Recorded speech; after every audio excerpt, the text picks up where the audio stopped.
साथ अब जुड़ चुके हैं रवि शर्मा जी, को फाउंडर हैं फिनकार्ट के। रवि जी, बहुत बहुत स्वागत है आपका मनी 9 के इस मंच पे, चैन के सांस पे के कार्यक्रम में आपका। बहुत बहुत शुक्रिया विपुल जी, पहला प्रश्न सर अब यही आपसे जानना चाहेंगे कि जब हम विदेश यात्रा पर जाते हैं तो हमेशा ट्रैवल इंश्योरेंस खरीदने की सलाह दी जाती है। कुछ लोग इस बारे में अनदेखी करते हैं और कई बार इसका खामियाजा भी उनको भुगतना पड़ता है। कितना महत्वपूर्ण आप मानते हैं ट्रैवल इंश्योरेंस को लेकर के कि ये होना चाहिए? क्योंकि भारत के अंदर खासतौर पे हम देखते हैं कि बीमा को लेकर के ही उतनी जागरूकता नहीं है, तो ट्रैवल इंश्योरेंस को तो फिर भी सेकंड या थर्ड प्रायोरिटी पर चला जाता है। तो ऐसे में कितना महत्वपूर्ण है, क्यों इसे लेना चाहिए, किस तरीके से आप यहाँ पर प्रकाश डालना चाहेंगे इस बीमा को लेकर? देखिए विपुल, अगर आप देखेंगे जब भी हम विदेश यात्रा पे जाते हैं, इंडिया से बाहर ट्रैवल कर रहे हैं, मेजोरिटी ऑफ द टाइम आप ऐसे देश में ट्रैवल कर रहे होंगे जहां पर कॉस्ट ऑफ लिविंग इंडिया से ज्यादा है ना। तो बिल्कुल। आप देखेंगे कि जैसे इंडिया में 1 रुपए, तो अगर आप डॉलर में बात करेंगे तो वो भी उनका 1 रुपया है, जो 82 रुपए का है, 82 रुपीज जो भी ट्रेड कर रहा है। तो अगर आप बिना ट्रैवल इंश्योरेंस के जाते हैं तो ट्रैवल इंश्योरेंस सिर्फ इसलिए नहीं लिया जाता कि अगर मेरा पासपोर्ट लॉस हो गया है तो कोई मुझे कॉम्पनसेट करेगा, या कोई चोरी हो गई है तो कॉम्पनसेट करेगा। वहां पर अगर मैं बीमार हो जाता हूँ या कोई एक्सीडेंट हो जाता है या ऐसी कोई भी जरूरत आ जाती है जिसमें वहां के हेल्थ इंफ्रास्ट्रक्चर को मुझे एक्सेस करना पड़े, तो आपको बहुत बड़ा कॉस्ट चुकाना पड़ सकता है अगर आप ट्रैवल इंश्योरेंस नहीं लेते हैं तो इन सब खर्चों से बचे रहने के लिए जो एक बहुत माइनर कॉस्ट है, आप देखिए कि जिसका खर्चा आता है कई बार 500 रुपए, 300 रुपए, 1000, 1200 रुपए, इतना ही लगता है, लेकिन ये बहुत बड़े खर्चे को सेव कर सकता है।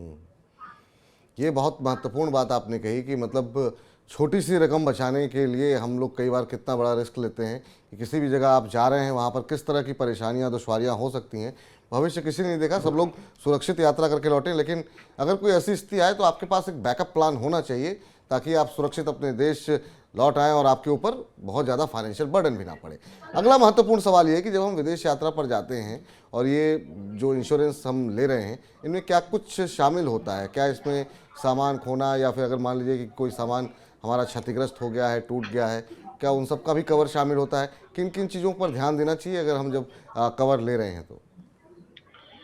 बिल्कुल, देखिए ब्रॉड लेवल पे ये एक ओवरसीज मेडिक्लेम पॉलिसी है। तो जैसे हम पहले एक स्पेशल मेडिक्लेम पॉलिसी हम इंडिया में लेते थे, वैसे ही आप ट्रैवल करने के लिए बाहर में मेडिकल एक्सपेंडिचर कवर करने के लिए ली जा रही है। लेकिन आज बहुत सारी कंपनीज में इस प्रोडक्ट को और कॉम्पिटिटिव बताने के लिए और लेयर करने के लिए बहुत सारे एडिशनल बेनिफिट्स ऐड किए हैं। कुछ चुनिंदा बेनिफिट्स के बारे में हम बात कर सकते हैं। एक है जिसमें परमानेंट एक्सीडेंट कवर होता है, परमानेंट डिसेबिलिटी। तो अगर मेरी यात्रा करते वक्त कोई एक्सीडेंट हो जाता है, कोई दुर्घटना हो जाती है और किसी भी रीजन से मैं डिसेबल हो जाता हूं, तो इंश्योरेंस कंपनी उस तरीके के इवेंट्स को भी कवर करेगी।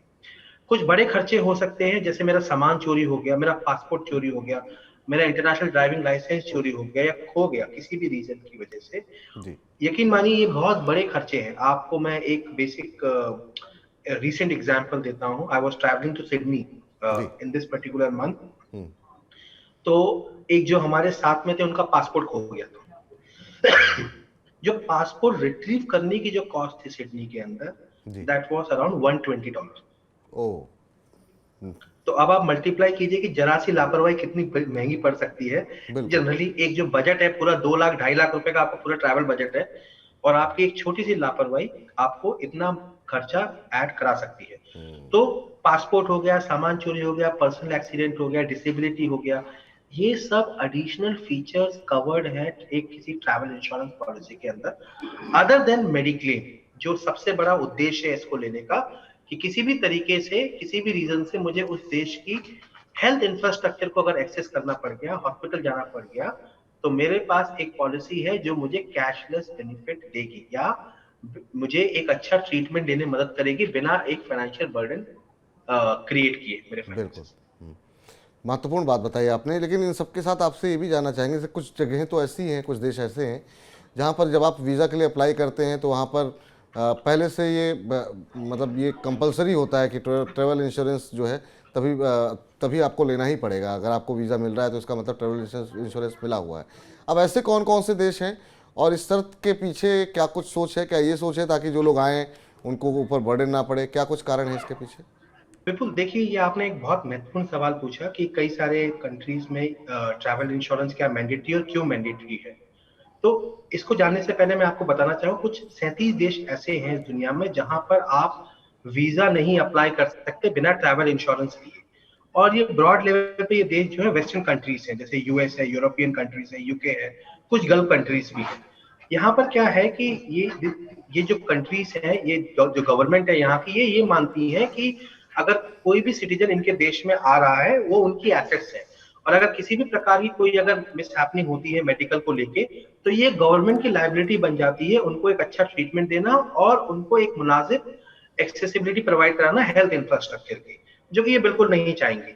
तो जाहिर सी बात है बहुत सारे देशों ने जहां पर इस तरीके से माना जाता है कि गवर्नमेंट की लायबिलिटी है, वहां के लोकल सिटीजन या बाहर से आने वाले लोग, उन्होंने अपने यहाँ पर कंट्रीज में वीजा के साथ में ट्रैवल इंश्योरेंस मैंडेटरी कर रखा है।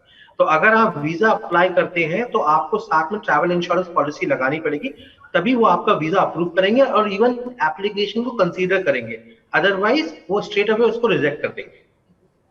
एक चीज़ आपने अभी जो बताई, आपने चर्चा की कि मतलब सामान खोने से लेकर के वहाँ पे मेडिकल फैसिलिटी तक तमाम चीज़ों का लाभ मिलेगा। क्या एक ही इंश्योरेंस पे सारे लाभ होंगे, या इंश्योरेंस लेते समय ध्यान देखना होगा कि उसमें क्या क्या चीज़ें कवर हो रही हैं, क्या नहीं हो रही हैं? तो ट्रैवल इंश्योरेंस को लेते समय किन बातों का पे फोकस करना चाहिए? बिल्कुल, देखिए क्या होता है कि जब आप कोई पॉलिसी लेने जाते हैं तो ये बाकी जो बेनिफिट्स हैं ये एक एड ऑन फीचर्स की तरह काम करते हैं। तो जब भी आप ट्रैवल इंश्योरेंस के लिए अप्लाई कर रहे हैं तो मेरी सलाह रहेगी आपके यूजर्स को या फिर आपकी ऑडियंस को कि आप पहले एक बार, बहुत एक छोटा ब्रोशर आता है व्हाट इज कवर्ड, है ना, जी। पॉलिसी का, आप एक पेज उसमें रिव्यू कर लीजिए कि क्या क्या उसके अंदर कवर्ड है। तो ये कई सारी चीजें मैं हटा सकता हूँ पॉलिसी के अंदर। तो अगर मुझे लगता है कि ठीक है कि मेरा पर्सनल एक्सीडेंट कवर 50,000 यूएसडी का नहीं होना चाहिए, सिर्फ 10,000 यूएसडी का होना चाहिए, तो मेरे प्रीमियम थोड़े कम हो जाएंगे। मुझे लगता है कि नहीं यार 10,000 यूएसडी तो बहुत कम है, मुझे 1 लाख यूएसडी का चाहिए, तो ये एड ऑन फीचर्स को मैं कम ज्यादा कर सकता हूँ किसी भी एक ट्रैवल इंश्योरेंस पॉलिसीज में। तो मेरी सलाह रहेगी कि सिर्फ प्रीमियम को देख के आप अपना ट्रैवल इंश्योरेंस प्लान मत लीजिए। जी। आप पहले एक सफिशिएंट रिसर्च कीजिए, फिगर आउट कीजिए कि क्या क्या फीचर्स कवर्ड है, और अगर वो फीचर्स सारे आपको सूट करते हैं तब आप उस पॉलिसी को बाय करिए। क्योंकि एक कम बेनिफिट पॉलिसी और एक ज्यादा बेनिफिट पॉलिसीज के अंदर जो प्राइस का गैप है बहुत ज्यादा नहीं है। ये गैप 300 रुपए से लेके मैक्सिमम 3,000 रुपए का होगा, इससे ज्यादा का जनरली गैप होता नहीं है। अनटिल अनलेस मैं अपने पेरेंट्स के लिए बाय कर रहा हूँ जिनको ऑलरेडी प्री एग्जिस्टिंग है, वो जी। एक डिफरेंट सब्जेक्ट है बात करने के लिए, बट मैक्सिमम आप पाएंगे कि बहुत ज्यादा गैप नहीं है। तो मुझे लगता है कि 300-400 रुपए या 1,000 रुपए मैटर नहीं करने चाहिए, स्पेशली मैं 1 लाख 2 लाख 3 लाख रुपए का इंटरनेशनल ट्रैवल प्लान कर रहा हूँ।